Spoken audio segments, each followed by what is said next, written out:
देश में लोकसभा चुनाव का बिगुल बज चुका है और लोग इसको लेकर चर्चा भी करने लगे।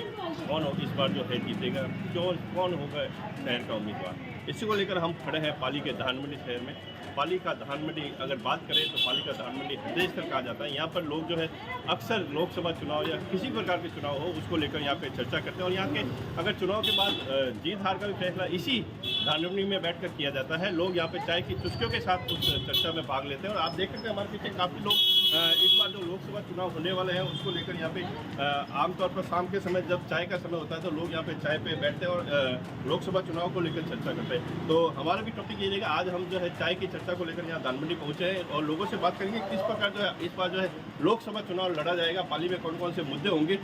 तो उसी चीज़ को लेकर हम यहाँ से शुरुआत करते हैं। पाली के बात करें यहाँ पे जो पार्षद हैं इस धानमंडी के विकास जी बुकिया, वहीं इन्हीं से शुरुआत करते हैं। सर क्या कहेंगे आज लोकसभा चुनाव को लेकर? लोकसभा चुनाव के बारे में सभी लोग बहुत उत्साहित हैं और इस बार से जो संकल्प लिया है कि सर्वाधिक सीटों से श्री नरेंद्र मोदी को पुनः प्रधानमंत्री बनाएंगे, क्योंकि वो स्वर्णिम काल भारत के इतिहास में जो जिसकी अपेक्षा हम सब लोग कई वर्षों से कर रहे हैं वो दिन हमें दिखने को बिल्कुल बेताब है। और 456 करोड़ की ज़बरदस्त योजनाएं भारत सरकार ने हमारे लोकसभा सांसद के माध्यम से इस पाली को दी है, जो रेलवे के इतिहास में सबसे पहली बार ये हो रहा है। इसके अलावा खेल महाकुंभ भी किया, मतलब एक एक छोटी से छोटी बारीक से बारीक स्तर तक उन्होंने ये कोशिश करी कि भाई बच्चों में खेलों की भावना से हम लोग पूरे विश्व में अपना नाम कर सके और सबसे ज़्यादा पदक हम हासिल कर सके। ये व्यवस्था भी उन्होंने देखी है, युवाओं का भविष्य देखा है, रोजगार की व्यवस्थाएं की है इन्होंने।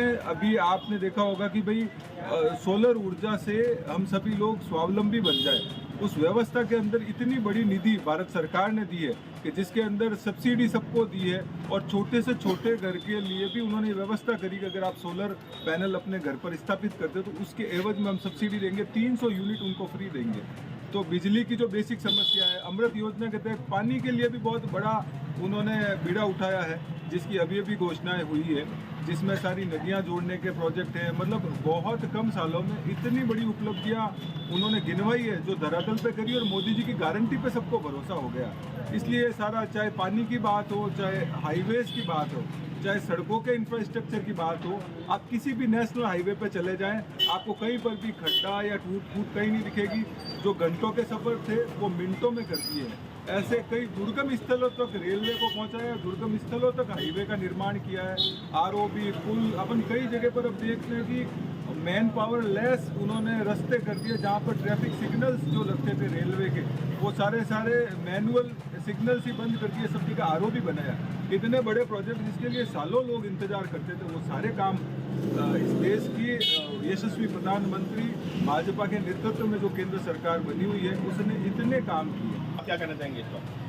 भाषा वाला जो मुद्दा जो अपनाने की कोशिश करें उसका राजनीतिक रूप देने की जरूरत नहीं है। मेरा मानना ये लोक संस्कृति से जुड़ा हुआ होता है तो धार्मिक रूप देने की जरूरत नहीं। नहीं, हम बात करें लोकसभा चुनाव में जो इस प्रकार जो मुद्दे रहेंगे शहर के, मुद्दा सबसे बड़ा लोगों के बीच में, जनता के बीच में एक ही है, मोदी जी।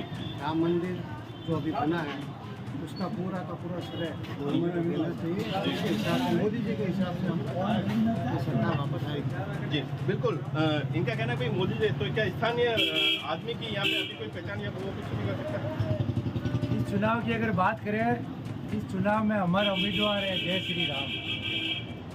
राम जी जहाँ उम्मीदवार होंगे, हारने के तो कोई सवाल ही नहीं है और काम का भी कोई सवाल नहीं है।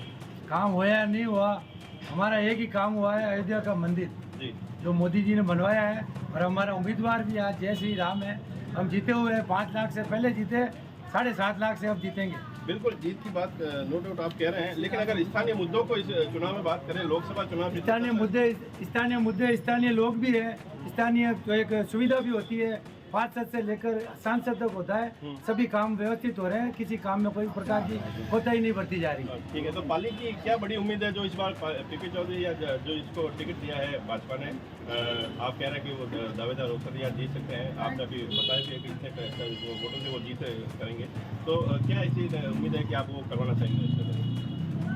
अब की बार पाली में अगर हो तो सबसे बड़ा जो प्रदूषण और पानी का मुद्दा है, हम पीपी साहब से जीते हुए तो ही है, उनसे यही निवेदन करेंगे कि पाली में एक पानी की सही व्यवस्था हो जाए, ऐसी केंद्र से योजना लाए ताकि आम आदमी, किसान और व्यापारी सब आराम से रहे। आपने कहा भाई पानी की समस्या अगर अपने सबसे बड़े जवाई बांध की बात करें तो 10 साल बीजेपी की सरकार रही है, जवाई बांध का अभी तक कुछ निवारण है, इसको लेकर क्या करें? जवाई बांध का तो हर बार जो मुद्दा है जवाई पुनः भरण का चल रहा है। पिछली सरकार में पैसे आए, इस सरकार में बराबर काम होगा और वो काम पूरा होगा, इसमें कोई शक भी नहीं है हमें।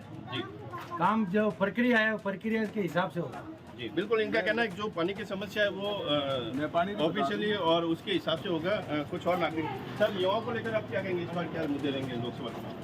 युवाओं के लिए तो अभी पूरे देश में एक ही मुद्दा है, मोदी जी है और जी। स्वर्णिम काल है देश के लिए। जी। जिस प्रकार से देश का इंफ्रास्ट्रक्चर जो होता है, रोड का हो, रेलवे का हो, जिस तरह मोदी जी ने काम किया है, तो हमारे तो 400 देश की 543 सीटों पे मोदी ही कैंडिडेट है जी। और सभी युवा मोदी जी के साथ है, ऐसा हमारा विश्वास है। जी बिल्कुल, युवाओं को लेकर ये कह रहे हैं कि जो है मोदी जी, सर आप क्या कहना चाहेंगे लोकसभा चुनाव को लेकर? लोकसभा चुनाव मोदी जी के नेतृत्व में लड़ा जा रहा है और इस बार निश्चित रूप से 400 पार ही होगा भाजपा का। अगर पाली में रोजगार की बात करें, मजदूर वर्ग की बात करें, उनके लिए क्या होगा? सरकार की धार्मिक योजना है मजदूरों के लिए है, उनके ऊपर भी साहब को इस बार काम करना पड़ेगा। जी बिल्कुल, लोगों का मानना है कि जो रोजगार को लेकर है उसके ऊपर भी जो है संसद को ध्यान देना पड़ेगा। हमारे साथ जी सर, आप कुछ कहना चाहिए? जी सर। पानी की जैसे आपने बात पूछी जो जवाई बांध की, तो पिछले 5 साल में कांग्रेस की सरकार थी, उससे पहले सरकार ने सबसे महत्वपूर्ण प्रोजेक्ट जो DPR जो किया वो बीजेपी सरकार ने ही किया। लेकिन जो पिछले 5 साल आए उसके अंदर जो हिस्सा राज्य सरकार को देना था उन्होंने उसमें बेहद ज़्यादा आनाकानी, क्योंकि उनको ये लगता था कि इसका पूरा क्रेडिट बीजेपी की सरकार को चला जाएगा, तो उस कारण से उन्होंने इसको किया नहीं और इसमें जनता पिस रही है। अगर पाली की बात करें, पाली में रोजगार के कपड़े के अलावा कोई दूसरा विकल्प नहीं है, उसको लेकर क्या कहेंगे? रोजगार के लिए अगर हम देखा जाए, आप अगर बहुत करीब से देख पाएंगे तो पाली में चूड़ी उद्योग भी पनपा है, ग्रेनाइट का भी बहुत जबरदस्त व्यवसाय है। पाली के आस पड़ोस में सभी जगह माइनिंग के ग्रेनाइट बहुत प्रचुरता से है और यहाँ का ग्रेनाइट आप दुबई जाएं तो भी आपको मिलेगा, जिसमें आप देखिए खारडा पाली के अंदर आता है, उसका ग्रेनाइट सभी जगह है, डेंडा, कूर्ना, बाला, आजू बाजू में कितनी एरिया है जिसमें ग्रेनाइट का सबसे ज़बरदस्त काम है और वो पाली से ही जाता है, उसकी रेवेन्यू पाली के अंदर जमा होती है। बिल्कुल, रोजगार के अवसर की अगर बात करें, इन्होंने बताया कि काफ़ी रोजगार के अवसर यहाँ पे खुल चुके हैं, लेकिन लोग उसको जानकारी नहीं होने के कारण उसका जो लाभ उठा। सर आप क्या कहना चाहेंगे? हम तो पर्यावरण के ऊपर बोलेंगे, क्योंकि साहब को या पर्यावरण के ऊपर कुछ काम करें, या पर्यावरण जंगलों के अंदर 3-3, 4-4 किलोमीटर कोई पेड़ पौधे लगाएंगे। हमारी मांग रहेगी कि एक पर्यावरण भवन बनाए, तो यहाँ से पर्यावरण की जो कमी बहुत ज़्यादा लग रही है। अभी आप कोरोना काल में देखा होगा ऑक्सीजन कितनी कमी हुई, जगह जगह कोरोना काल में पेट में भी आया। तो हमारा सबसे बड़ा मुद्दा उनका था रहेगा पर्यावरण का काम करें। मैं भी पर्यावरण से एकदम जुड़ा हुआ हूँ, उनका एक पर्यावरण भवन की मैं मांग रही हूँ।